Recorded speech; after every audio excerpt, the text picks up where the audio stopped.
Hey family, welcome to the Love You More show. And do me a favor, hit that little notification bell, okay? Make sure that you click that on to make sure that you never miss an episode. And of course, make sure throughout the show you like, share, and you comment. I do hope you enjoy this show. And I'm looking forward to it.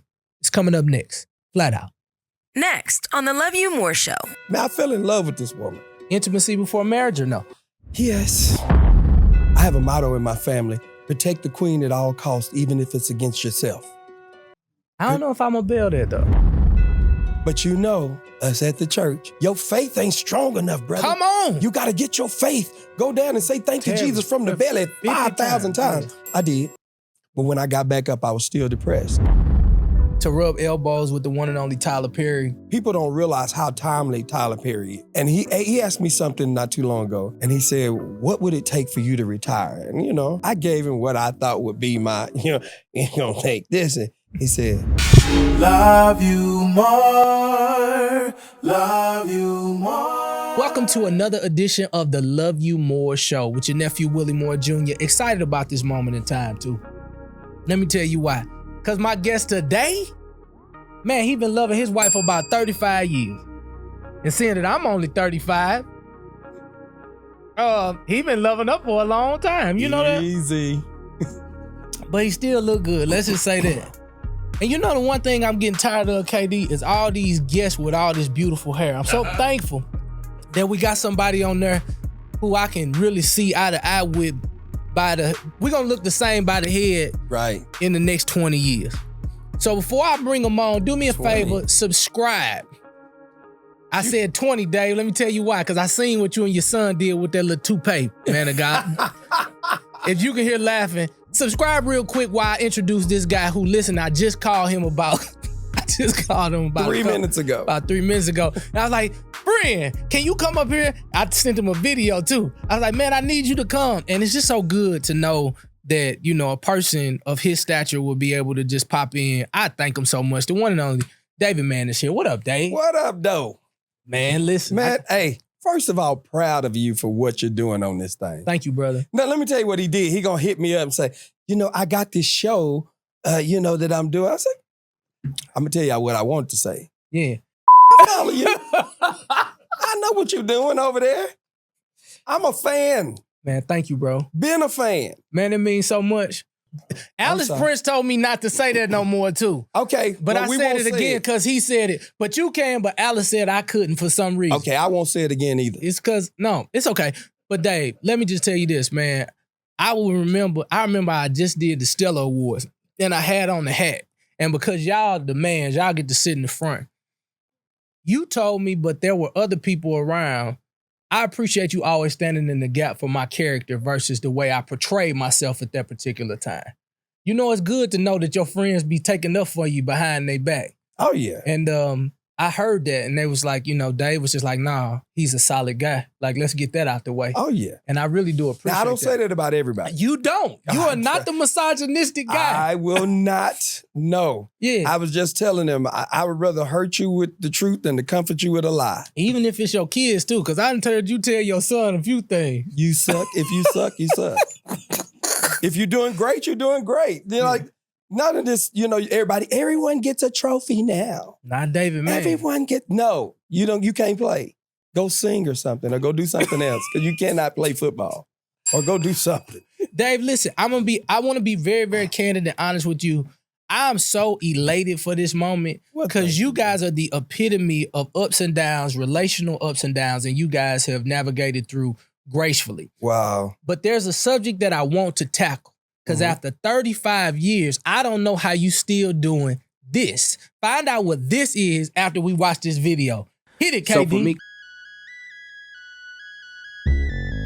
why are we waiting for the sun to go down? We both want it, so let's get it started right now. Time's of the essence, and I don't want to waste mine. We should get together and make love in the daytime. I know you get tired of the same old same. Wait until the night come to do your thing. I've got a proposition for you ladies today. I wanna make love in the middle of the day. Say, wanna cry.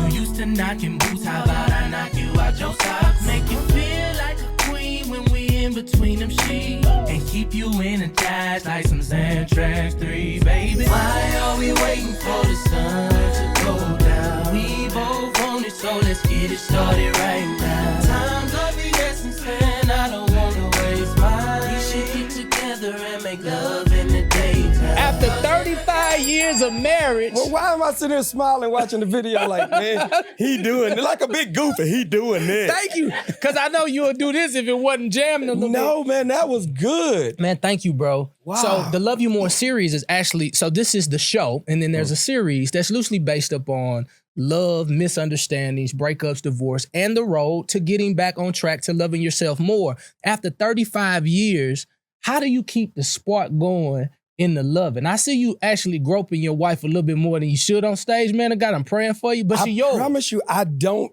intend to do that, but it's a habit. Your hand. Like, I make it a habit to touch her in some kind of affectionate way every day. Every day. 35 years. If I don't, and she'll tell you this true. If she walk by and I don't touch her, she's like, what's up with that? She expects she'll put it out there a little extra, like, you gonna hit it? You gonna touch it? So you got to touch her, man. What? That's what Hey, you got to do. Ikarabasha. Hey, yamba. I got the anointed claw on it. My fingerprint embedded permanently. So after 35 years, you still just as much intimate as you was on day. You know what? Our whole relationship wasn't based on the relationship. Yeah. Our whole relationship was based on our friendship. Mm. We were truly friends. Like, it was weird. We were like homeboy, homegirl. Like, she knew some of the stuff I was into. Yeah. And she would be like, you gonna get in trouble mess with them girls like that. She was just my homegirl. Yeah. Like, she actually seen me get busted one day. And she was like, that's what you get. Busted doing what? With some girl. Oh, okay. I went to a surprise birthday party and they got surprised because I showed up with this little Mexican girl and there was a black girl in there. And guess who was standing at the door like, Tam was at the door. We was just friends. She was like, oh my God, you about to get busted. And we were just friends. Yeah. And so all of that, when I knew like this was something special, I was like, all right, girl, you may want to stop by and get one last little old hit because I'm about to get into something permanent.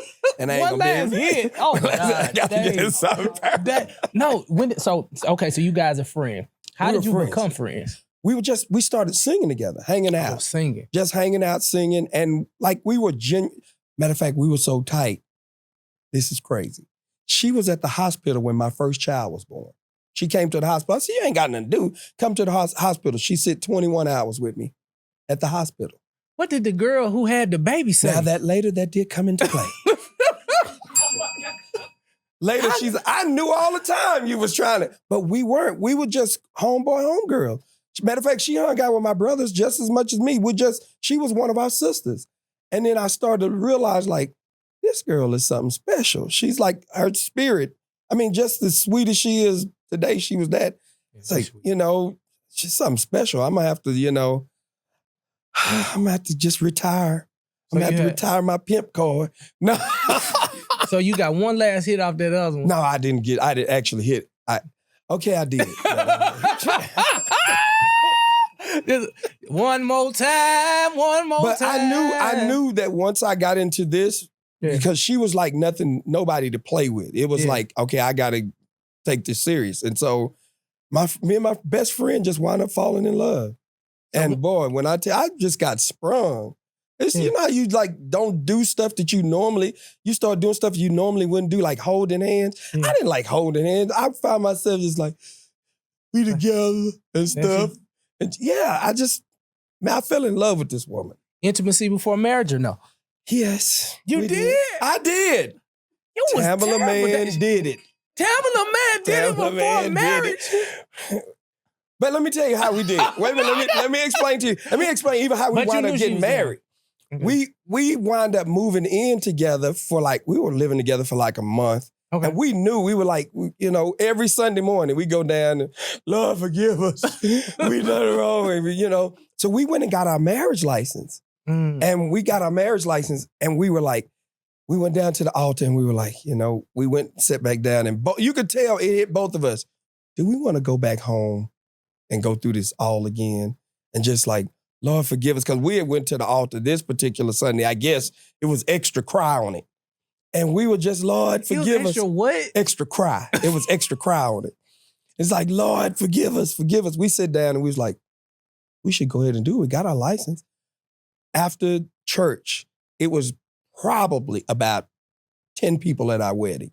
And there were people that just hanging around after church. Yeah. And we literally got married after church. I couldn't afford a ring. I borrowed a ring from my mom. Couldn't afford a ring. Oh, but you look at her hand now. Sha-na-na-na. Hey. But I borrowed a ring and we got married after church. Now, when we went home that night, there was no repentance, only rejoicing. Come on.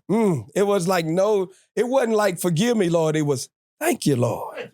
Thank you, Lord. Yeah, we wound up getting married like that. And that's what it kind of helped sustain us through our 35 years. It's just like, we are genuinely friends. When you see us, like somebody recorded us the other night when we were on stage, we were in our own world. We on stage, and I don't know how this happened. We wound up kissing on stage. I kissed her. I was like, God, it's like 10,000 people out there watching. Yeah. But we just get in our own world and we just enjoy each other. Man. We just enjoy each other's company. Dave, I just want to attest to the fact that I've seen you from a distance, and I was just like, the way you serve that woman, and I ain't trying to because I've had the privilege to be backstage. I've had the privilege to be there, and just the way you protect her. Oh yeah, and the way she listens. Yeah, because there's some times, and because I'm there, because you real shielded, but I actually get a chance to kind of drop the fourth wall. I remember one day we were somewhere, and you said, "Don't go too hard. Don't." Yeah, yeah. And then she still did it. And you was like, and then I started calling you Joe Jackson.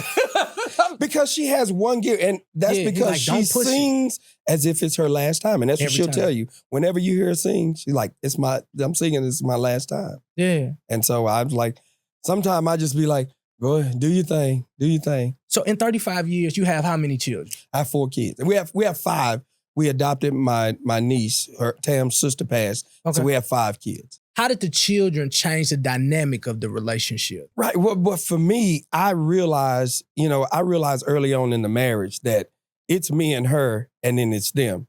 My kids know, like, it's me and her, and because they all grown now. And so now it's just me and mama.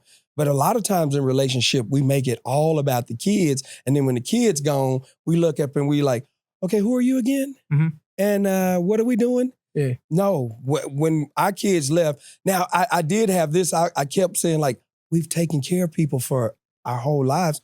Who are we going to take care of now? Mm-hmm. And I said it a couple times, and she, with a real nice attitude, we going to take care of each other. I love it. And I was like, yeah, cool. That's a good idea. So they changed the dynamic of our relationship in that I'm real protective of everything. And I'm one of those, what do you need me to do? How do you need me to do it? Yeah. And then through therapy, I've learned that was a bit controlling. But yeah, therapy's great. I go to one. Therapy is great. I go to therapy. I too attend therapy. Yes, I do. Yeah. And but I just wanted the best for my family. I wanted the best for my wife. So I was a bit, like, I'll fix it. I'll handle it. I'll take care of it. So when now that the kids are adults, I'm like, yeah, I can live. I'm 57. Let's go. Gas up the car and let's go where you want to go. Man, so I want to go back to young David Mann and young Tamela Mann. Mm-hmm. You guys had this amazing dynamic. What was home life for David? Like, what example did you see at home that made you become this version that I see 57 years old? What did home life look like? Some people would say, I seen the 2-parent home, and I seen, my mom and dad were together. I seen the opposite of that, and I wanted to be the opposite of that. My mom was in some abusive relationships, and my mom, she cried a lot.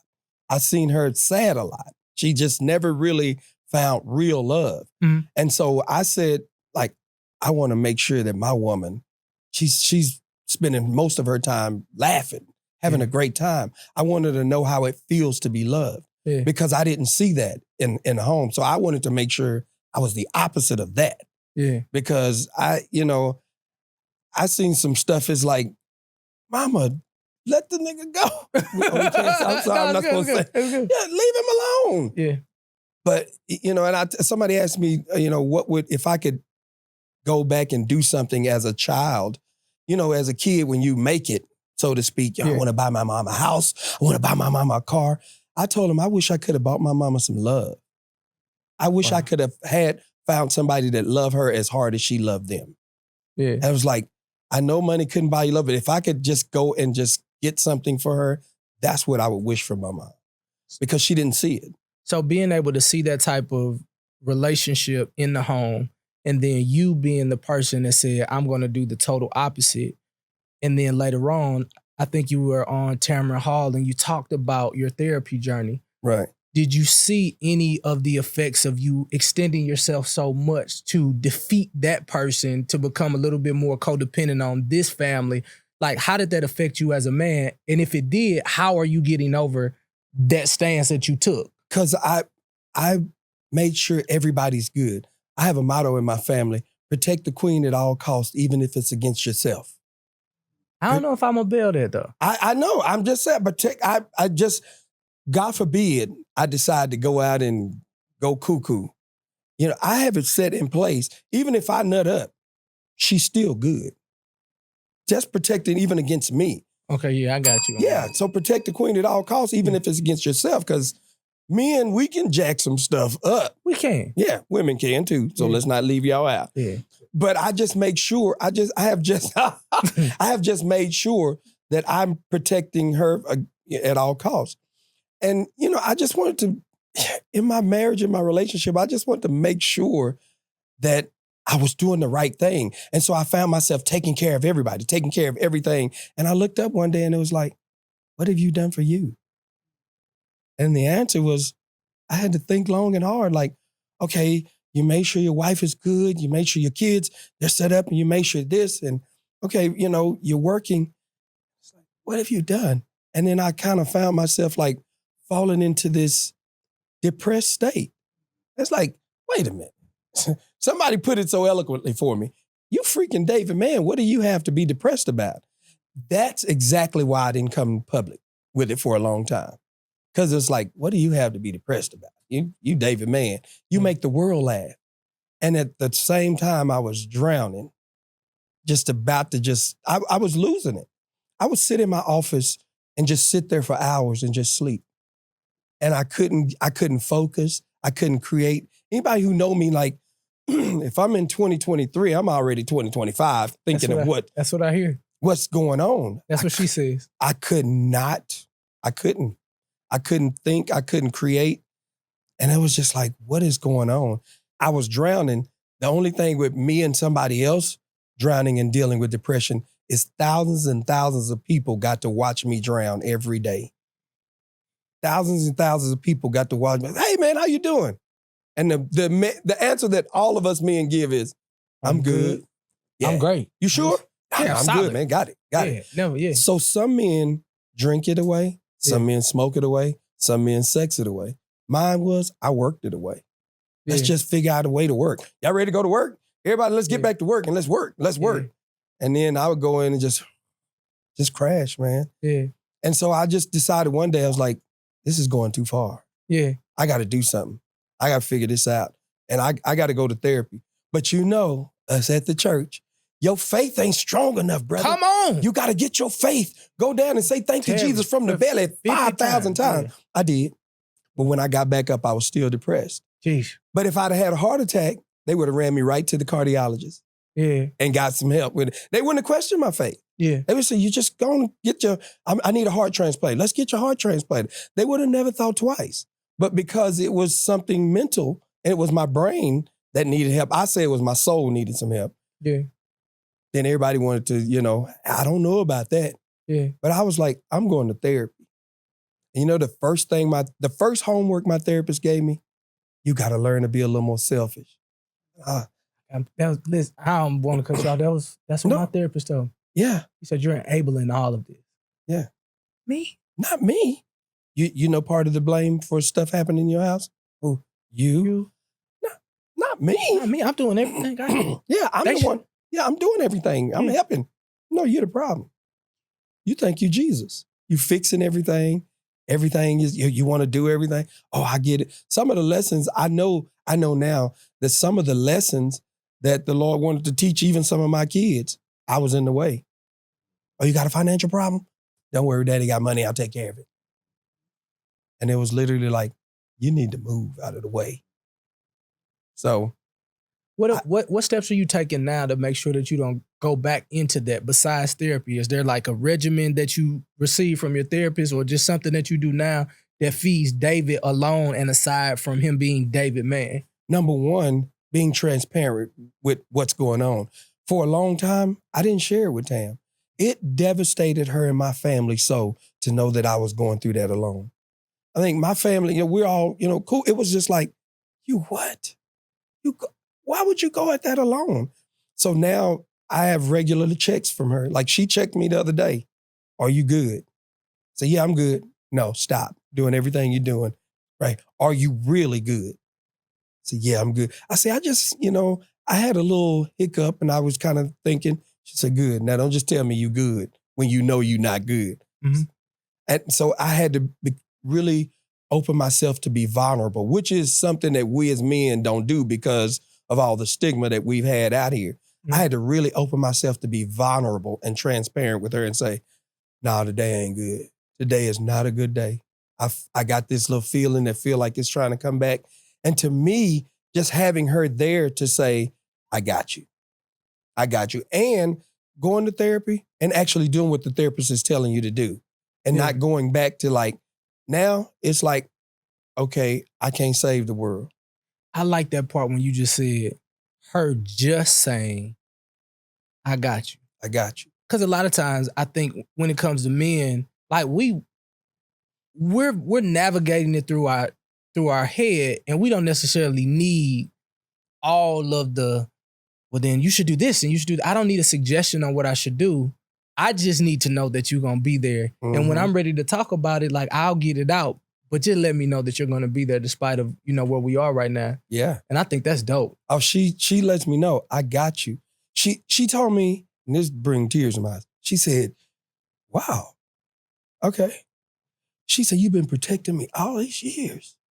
It's time for me to protect you. I was like, wow. And as a man, it's like, I can't let you protect me.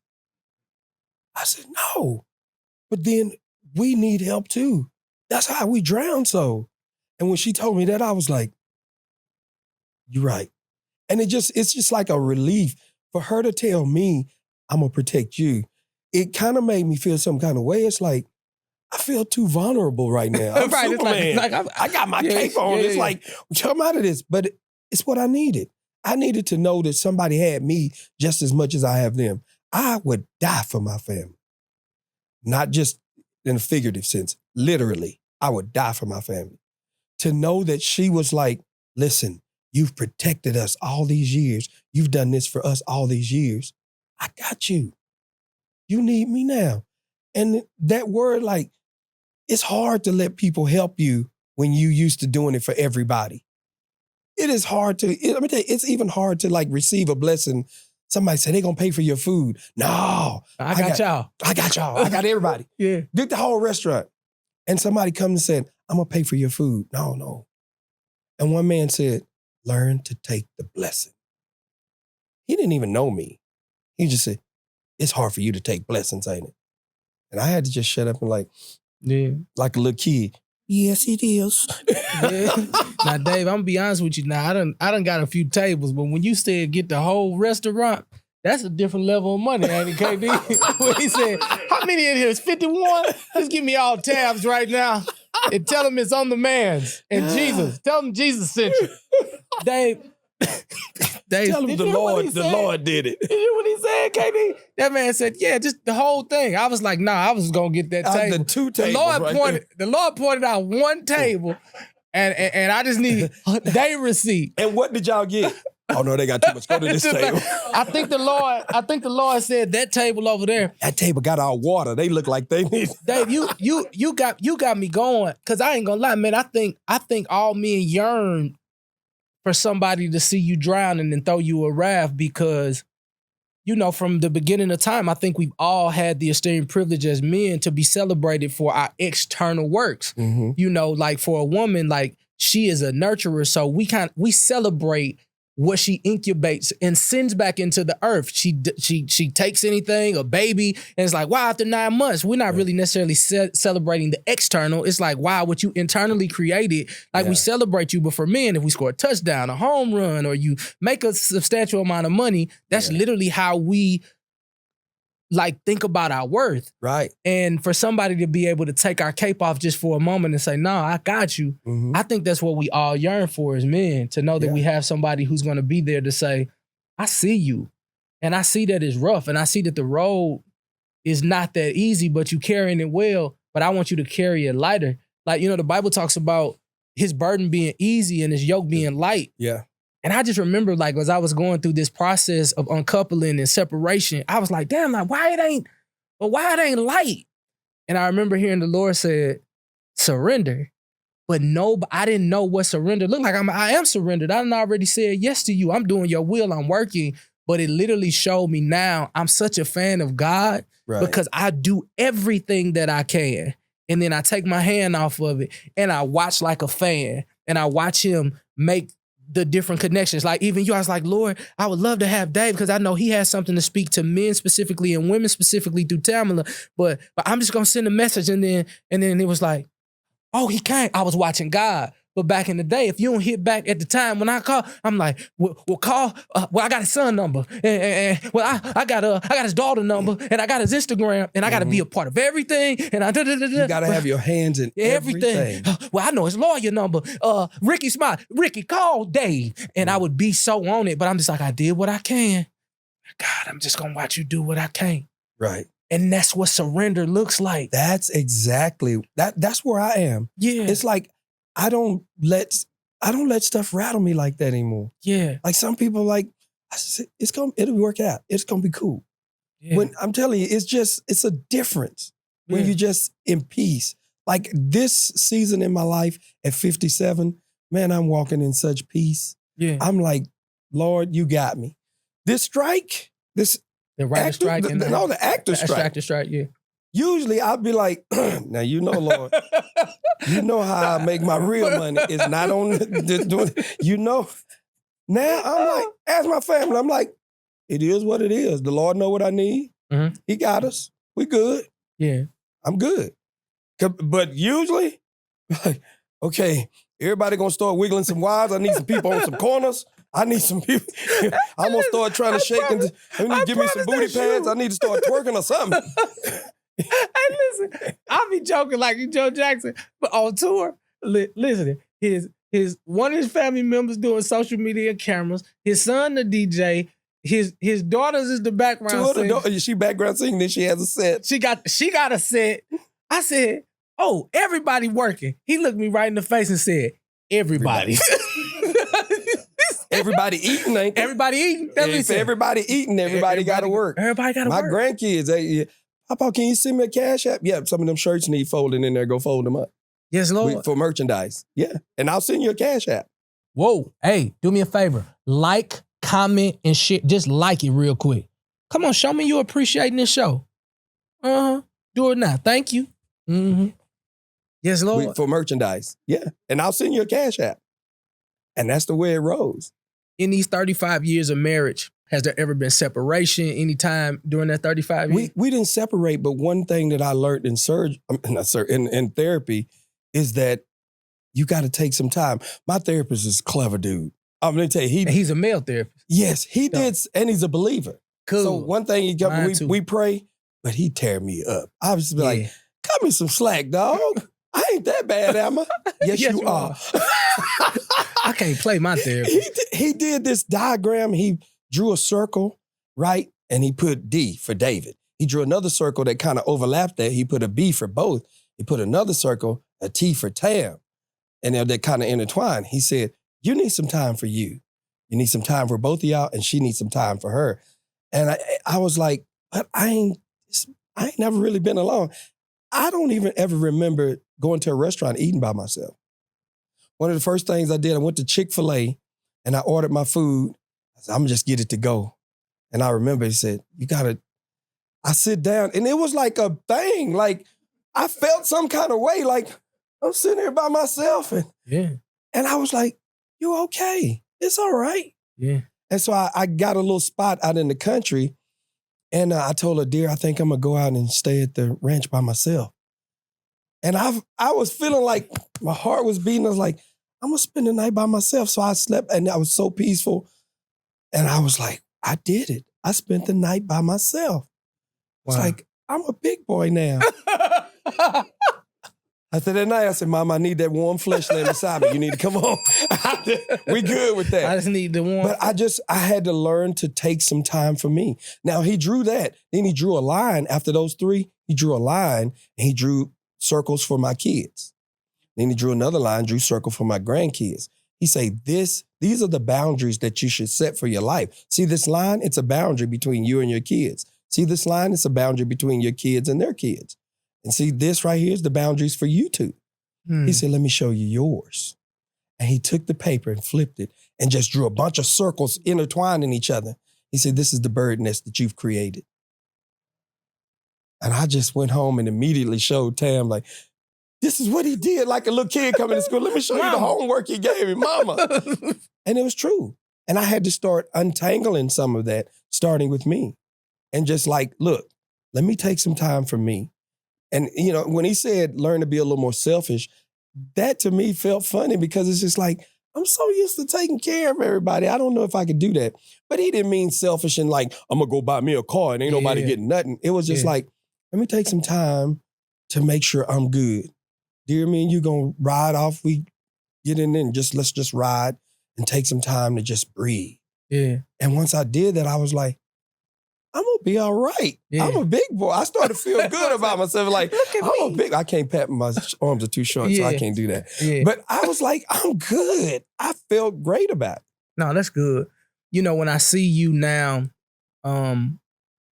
speaking so freely, like I've known you now for like 8-9 years, and I've never seen you mastered through smiles and jokes. Because I was just as shocked too. Yeah. Now I know you get a little intense, you know what I mean? Because you have to be. You're the businessman of this whole empire.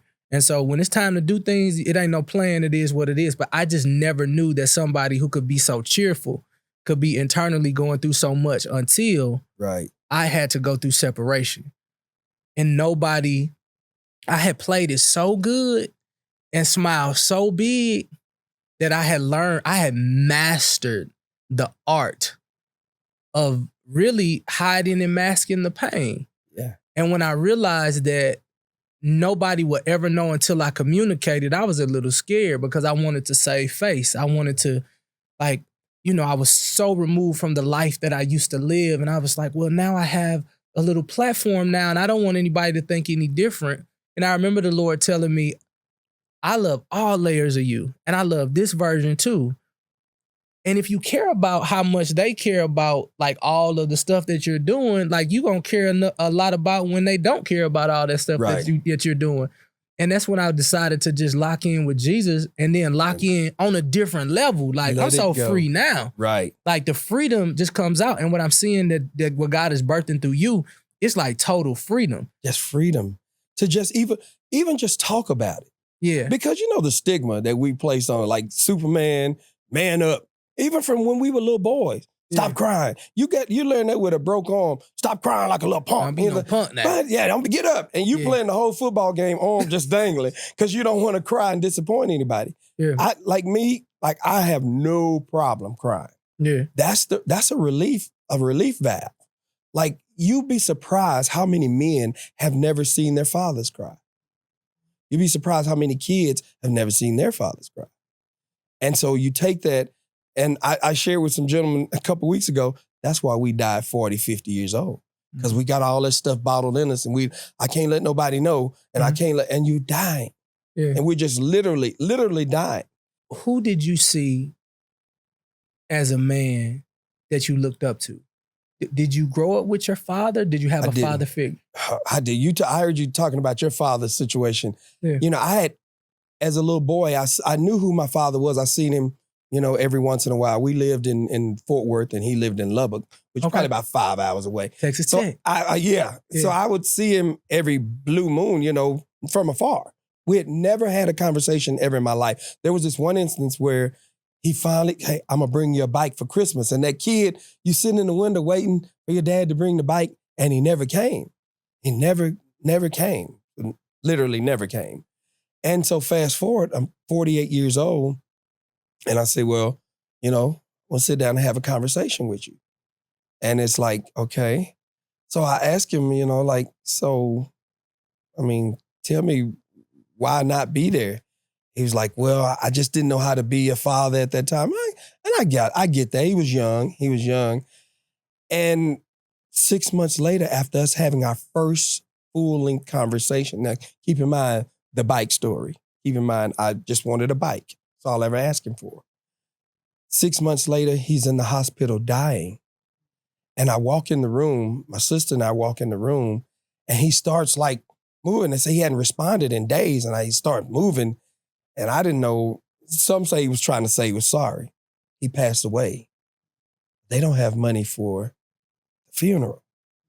In my mind, they need some money for the funeral. That ain't my business. Your words that you speak into your family, I say they came back to haunt me, but they came back to bless me because I had always talked to my family about grace. Have grace, mercy, grace. Say, Daddy, you would do that for anybody. Think about the people that you've given money for funerals to. So I went to the funeral not so I could be like, oh, Daddy, I love you. I went, like the Bible said, I went to honor him. I went there to honor him. And I did give. I gave freely. And I gave because Tam and my son was like, Daddy, you have to do this. You know why? Because you would tell us it's the right thing to do. My brain was telling me, my brain was saying, we can't say it on here. Yes, you but can. my brain was saying, but I did it. Yeah. And so, they're listening. I tell people, your kids are listening to what you say. And Mama was listening to what I said anyway. But man, I just want to just be found. So I guess it's safe to say, and correct me if I'm wrong, but you broke the family curse. You broke it. I guess. I wanted what I never had. Yeah. I wanted what I never had. That's so dope because it don't have to go. It does not. It ended with you. I asked him, because there was one time I felt like he threw me under the bus. Mm-hmm. They had a picture of him in the paper, in the Lubbock paper, and it was like, father of David Mann living in mansion, his father's shining shoes at a shoe shine place. And, and it made me look like deadbeat son. So I asked him, I said, was I your son when we were on food stamps? When we were on welfare? Was I your son when I looked in the stands and I played football, ran track, I boxed? I said, was I your son then when the stands were empty with nobody there? You know why? Because my mom was working 2 and 3 jobs. Was I the son then? And I say, that bothered me. That bugged me. It's like, I was good enough to be son now because of this, but I wasn't good enough to be son then. And so that really bothered me. And I just told him, I said, man, I just got to digest this. But then I just was like, you know what? I told him, I said, you missed out on a wonderful guy. He did. I said, I'm not tooting my own horn. You missed out on a wonderful, incredible guy. Yeah. I say, because I could have showed you love like you've never seen before, brother. Yeah. He missed that. Man, congratulations on breaking. I say that because, growing up adopted, Dave, like all I had was my imagination. Yeah. So my parents, God bless them, 91 and 82, still getting around loving God, cussing just as much as they want to. At 91, my daddy still cussing. I put the video camera on. I said, I can't post this. Anytime somebody crossing the lane, he 91, them crazy mother, just driving crazy as hell. That's him. And mama, she cussing everybody out at the dialysis machine. But we having a good time. But they worked as housekeepers, Mhm. janitors. They kept a roof over my head. I don't think we ever made more than $30,000 a year, but it was just a beautiful house filled with love. It wasn't about money. It wasn't about all of that. But I knew, I was like, man, I want to do something great. I want to do something great. So I lived in my imagination. And then 2020, like I've been chasing dreams so long. But in 2020, when I met my biological family, I finally realized after meeting them what was chasing me. Wow. It was things that I always toyed with. What's So that? whether it was like just a little too friendly with the women, I didn't know that womanizing was in my bloodline. Oh, yeah. So just a little too, like I could drink, I could hit that Jack Daniels. Won't nobody in here even know. Cause we got iron stomach. I don't get sick. I don't do any of that. I'm not a mean drunk. I can hit it and go back on stage and tell everybody, hey, what's happening, everybody? We good. And nobody would ever know the distance until I realized that alcoholism was chasing me too. Yeah. And so I'm often reminded like that even the wounds of the father, the wounds of that bloodline, like we have an opportunity to like change it. Like I told my children, they was like, man, daddy, I seen it ain't no alcohol in this house no more. Like it ain't none of this no more. I said, yeah, because it ends with me. Now Right. I can't stop the divorce thing because that is what it That's is. on That you, happened. yeah. But that part on you. And don't be mad at me when I'm challenging you to choose wisely. I don't care how good she look. I ended that habit and you're going to end this habit and our bloodline is going to be free of that. And we're going to do something different for the next generation that comes through my bloodline and our bloodline collectively. And I just appreciate that you made a hard stance because when I see your son, like he got all the attributes of like, man, I'm a businessman. I do what I have to do. And I see the father, I see the daughters. And for them to even want to be around and you have to like, hey, y'all got to get up out this house. That does my heart good because with my children, I said, like our statement in my home was we're raising children who want to be around us when they don't have to. Right. And even when I went to therapy, when we talk about children, I went to therapy and I said, I'm having a problem parenting my adult children. My therapist looked at me and said, don't ever make that statement again. I was like, what? Right. He said, you don't parent adults. They're your kids. They happen to be your kids that are adults. You don't parent them. If you find yourself parenting them now, you did a lot wrong back then. That's when you start rubbing like, and I like your therapist. I'm paying him to abuse me like that. Like he gonna send an invoice tomorrow. Right. No, he good. does this right then on the spot. Okay, cool. Like you got it right now. But he was right.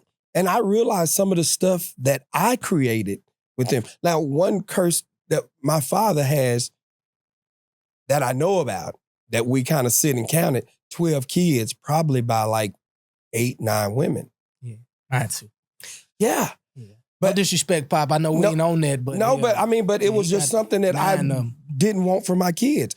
I have 4 kids by 3 women. And it was just something that I was like, dang, I wish because that's rough, man. You got this one got to go over there for Thanksgiving. You come back for Christmas. Let me deprogram because you done heard something. And this household, we run it like this over my mama house. When we come over here, we don't get whoopings at my mama house. We're over here. See, so over here we spread. Yeah. We gonna spread rice. Right. You know what I'm saying? We in the words right there. Yeah. It's like, no, my mom don't do that. And her boyfriend said I could have a burr. No, they didn't do You can't have no brewers. Ain't no brewers in this house. That I can have a brewer. I can have a brewer. But it's just, that's what you create when we start doing that kind of stuff. So did one come later? Like it was like you found out about it later? Yeah, that was the knock at the door. This is where So when's the knock at the door? Like 5 years into our marriage. What? Imagine you at home, your wife get home from work. No, imagine you sitting at home and the knock at the door. Who is it? Constable. What? So what is the constable? Yeah, and you look and say, "You're a baby. You got it? Who got it? Me. Oh, yeah. 5 years, a baby. So, hey, she get home. How was your day? It was good. What you do today? I got us another baby. You told right off the bat? No, I was trying to, I had to ease into it. So, yeah, these people came by here with this paper. Are you trying mad? to make it dramatic. Come by here with this paper. Trying to say I gotta take a test. You try to get mad. That's the best way to try to do it. You ain't gotta face it when you mad. You can create a diversion. Come by here, nigga trying to tell me ain't nobody did nothing. trying to tell me I got another baby. Ain't nobody got no. I got to take a maternity test. It come back live. 9.99 when I walked in, and me and her often joke about this, me and my daughter, when I walked in and seen her face, I walked in and I'm gonna tell you, I looked at her like this. Oh, we ain't got to take no test. That's my girl, we now call each other my face, me. My face, me. Yeah, because we both got the same face. Since she was a baby, when I walked in, I seen that little face looking up. Hey, I was like, oh my God. You know, they rarely come back 100%. Yeah. I said, I bet your mine gonna come back. Because you know, they use like 99.99. Yeah. I said, this is gonna be all 100s right across. Because this baby, how can this, Was Tamela hurt like when that happened?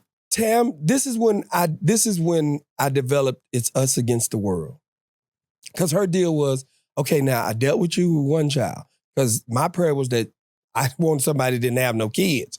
Like, I dealt with you with one child. Now this, 5 years into our marriage. Now, mind you, so before people get it twisted, it was before you said I did. Yeah, before we got married. Yeah. It just found out later. Yeah. And so she was like, I ain't gonna be able to deal with this. I ain't gonna be able to do this. And I'm like, wait, one of my biggest fears in life was losing my family. That's my biggest fear. Like, I'll fight a lion, fight a bear, fight a tiger, just don't take my family away. Yeah, because you never had that. Yeah, I did. I had my brothers, my mom, everybody. Yeah. But just the way dynamic. Yeah, just the dynamic of having my family, my wife, my kids, 2-parent home, you know. And when she said that, it was like, no. She said, it's going to change how we, operate. Now I got to deal with this baby mama. I got to deal with this. She said, I don't know if I can do that.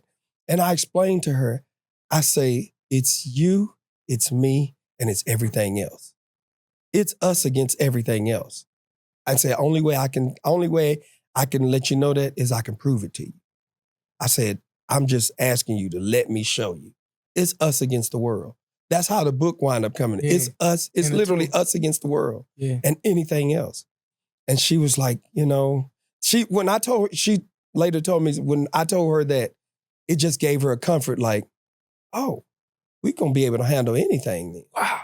And we've been rolling ever since. Man, I just got to do better. Like, I just wouldn't mind loving like that. Because I meet men like you that's just like, man, I can't even imagine my life without this woman. I'm like, hey, God, what's going on? Because I've always worked around, like, I'm like, okay, like, maybe I just didn't see it, but I desired to have that, I pretended like that's how I loved, but the truth is I always had this thing in me that's just like, I'll be okay. Part of I'm gonna be fine. Like, I'm good. But part of that is because I seen the hurt that my mom had. Yeah. And so my willingness to go all out to make this woman happy, that was part of it. It just seeing the hurt of my mom. Yeah. And it was just like, I'm willing to do whatever I need to do.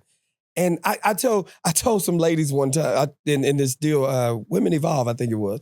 I said, let me show y'all how to find the perfect husband. And of course, a room full of ladies like, he finna tell me. And they start pulling and pulling and pulling. Yeah.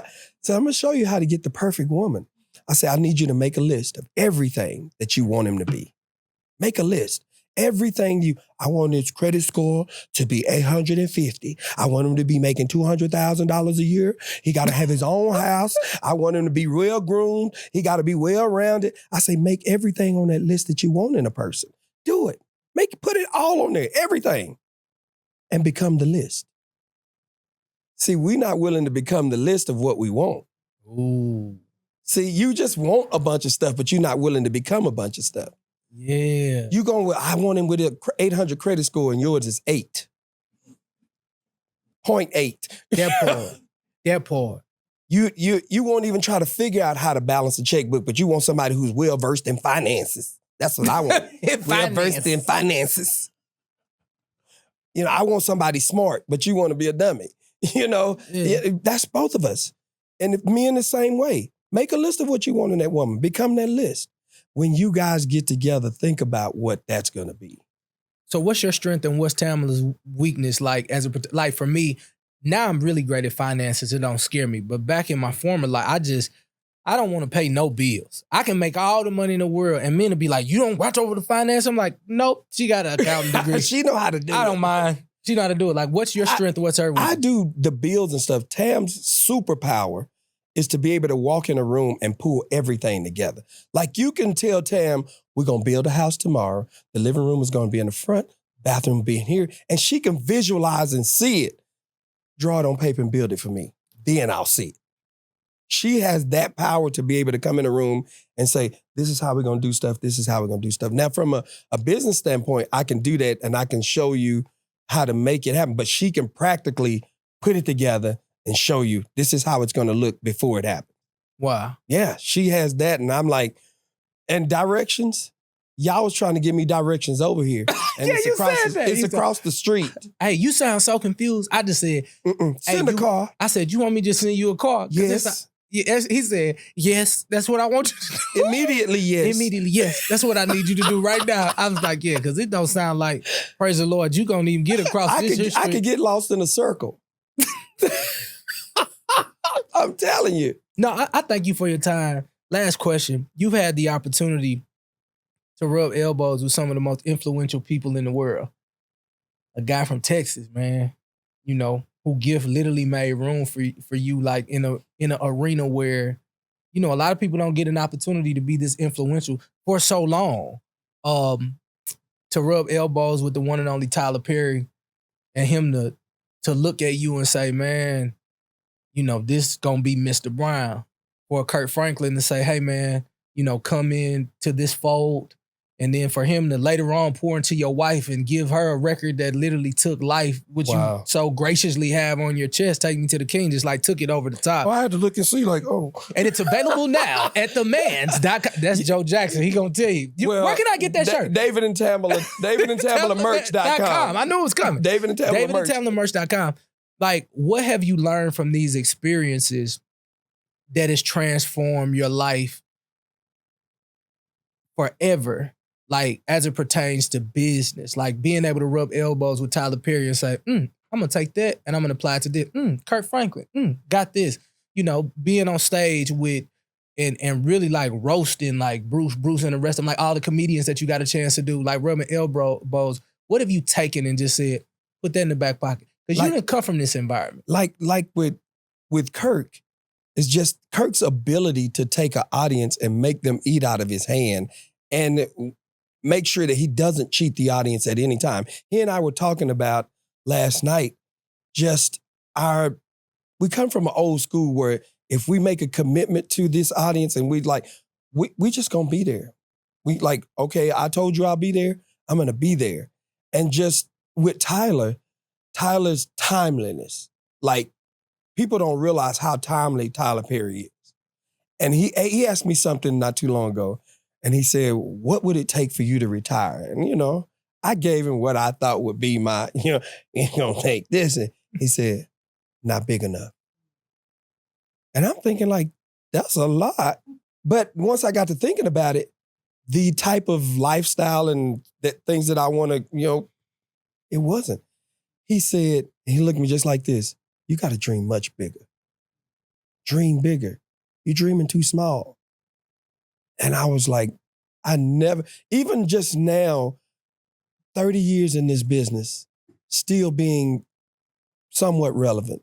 Very much relevant. You know, yeah. When you just kissed your wife and looked to the right and there was 10,000 people out there, that would probably mean that you got some level of relevancy. And to still be doing that, man, there's nothing but God. I just sit, matter of fact, Kirk and I were having a moment last night. He ruined it, by the way. We're both, after we come off stage and both of us are sitting there crying and we just hug and say, man, God is so awesome. 30 years, we're still doing this. I mean, we know we don't deserve it. We know we haven't done enough to deserve this. We've been doing this 30 years and we're still both just doing it and loving what we're doing. How the moment was ruined. This lady from the stage had given me these tamarines to put on your shoes. And I had them on there, and the moment got real deep and thick, but I still had them on my shoe. And he's crying, and he looked down and he said, you got tamarines on your shoes?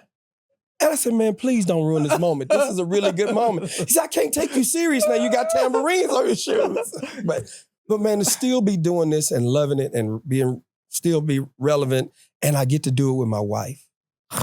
I get to travel the world at somebody else's expense with the woman I love.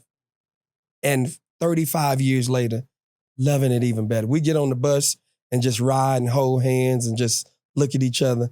I know it's going to come a day. I'm going to be too old to get some, but I'm going to be trying. Hey, they got pills for that, man of God. I'm going to be trying. Come on, just try it. They got prescriptions for that. David Mann. I ain't going to be what I used to be. But I'm going to be something. But all I got to be is one time like I used to be. Never mind. My bad. I wasn't supposed to say all of that. David Mann, y'all make some noise for him. Man, you know, when I look at Dave and Tamela, man, I don't often glean from people in their relationships, but I've had the esteemed privilege to get a bird's eye view of a constant thread in their relationship, and that's service.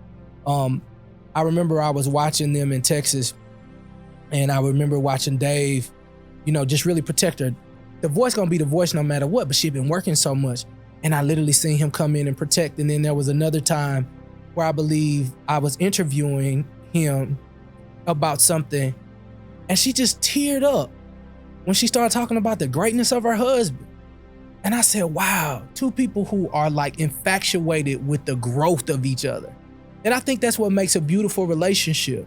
Oftentimes I've seen so many people in the same house have this competitive competition going on.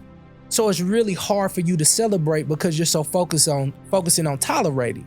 Like, I can tolerate your gift and I can tolerate your goals, but I just wonder if you could switch your heart posture to begin to celebrate. I wonder how far you could actually go. The one thing that I've learned about dreams is dreams are really, really tough to have. It's like essentially you're pulling from heaven what you see in your heart and your head, and you're putting it in the earth, and you're trying to create SOPs and directions for people to carry out the vision. And sometimes if you have somebody next to you that's continuously fighting the vision, I know that's very, very tough. But to those of you who want to walk away, I want to tell you that God gave you the vision, and it's important for you to make it make sense to everybody around you, especially your spouse. The beauty about David Mann is that when he sees this stuff, his track record shows that what he sees can actually happen. And maybe you're in the incubator stages of your relationship and you don't have enough empirical data that proves that what your vision is saying is actually going to take place in the earth. My advice to you is don't give up too soon. You want to be able to look back and say, you remember when I said God said this and then this happened. You remember when I said and that God said and then this happened. But if you're in the beginning stages and it's a tug of war, everybody's afraid, including you, because you don't know how this thing is going to work out. But my goal today was, hopefully you got a chance to see somebody been married for 35 years. And we didn't have to talk about vision because you watched the vision come to pass on your TV screen with Tyler Perry. You listen on CDs and some of y'all records with Kirk Franklin, right? Tapes, come on somebody with the tape. But you seen the maturation of this brand. And for some reason, I feel like that's why the Lord decided to do it in your face. So you can see people go after the vision that God gave them and stick together through the ups and the downs. Oh, listen, I know. When I talk about love you more and I tell you it's for people who have misunderstanding, breakups, and divorce, you think I'm a champion for divorce and breakups and misunderstandings. No. This show is designed for you to see stories that actually help you not to go to those three in hopes that you can go to chapter 4. In chapter 4, in my opinion, that means victory. I want you to see victorious couples win, even through the mud, even somebody knocking on the door 5 years in the marriage saying, hey, you got a baby. And a man being able to be humble enough to say, man, I know this must be hard, but it's us against the world. And a woman can center herself and say, you know what? I can work with you if you're that strong on your opinion about who we are. Could it be something on the inside of you that you can do better to make that woman feel a little bit more comfortable? Or maybe it's something for you, sis, that you can do to make sure that he knows, just like David said, after he's worked so hard, that maybe you can look him in the eyes and say, I got you. I see you. I see you, King. And I know I complain about your socks on the floor, but I see what you're enduring right now. You can go ahead and take your cape off. I got it for you. That's the type of love that I pray that you require and desire. You seen that it's real. And I'm just foolish enough to believe that God is no respected person. So that means what he can do for others, he can also do it for you. Put it in the chat right now. It's like, he'll do it for me. Just put that in the chat. He will do it for me. I feel like I'm about to get my phone and put it in the chat because I sure enough want him to do that for me. While you at it, make sure, while you punching and tapping, make sure you subscribe to this channel. Thank you to everybody who shared already, but if you haven't, share some more. And listen, we're over 100,000 subscribers because of you. Very quickly, 4 weeks, 100,000 subscribers. And if we get David Mann and Tamela Mann to like tweet it or Instagram it or put a thumbs up on it, we gonna do 100,000 more. Come on, somebody. And all you gonna get for the rest of these shows, come on, is thigh meat. Yes, Lord. Love you more. Flat out. Thigh meat. Shout out to Two Lioness. Flat out. Yes, Lord. You know I got to keep it real with you. But what I want you to do is I want to make sure that you share this, you comment, you click like, engage with us. Listen, everybody wants to be celebrated, not just tolerated. Don't just tolerate us, celebrate us by liking, sharing, and commenting. Can't do it without you. That's all you got to do. Just click it. Do that for me. See you next week. Flat out. Love you more, love you more, love you more.